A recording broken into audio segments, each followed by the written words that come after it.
Jadi. Okay, Bojan nak tanya korang, nak beritahu sesuatu, nak offer korang sesuatu. Tengok meja makan 4 kerusi tanpa berlengah lagi, geng. Okay, Bojan tunjuk sikit lah detail dia. Ni jenis yang kuat sikit. Ni jenis yang macam ni lah tak makan ruang. Singapore suka lah ni dengan rumah-rumah kondo. Okay, ni barang okay, Alhamdulillah. Sebab Bojan nak clearkan barang dekat Hafiz Enterprise. Korang tahu lah nak masuk model baru kan. Okay, cuba korang offer harga terbaik Bos Ijan. Korang offer Bos Ijan harga terbaik yang korang boleh beat lah. Kita macam beat lah Lepas tu korang kena PM Bos Ijan lah. Jangan layan orang PM korang. Korang kena PM Bos Ijan, offer harga terbaik bagi Notel sekali.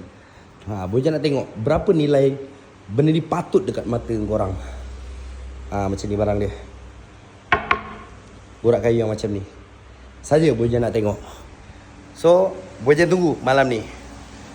PM Bos Ijan, bagi Notel sekali dan offer harga tertinggi. Jangan layan orang PM korang, okay? Korang kena oje Bos Ijan.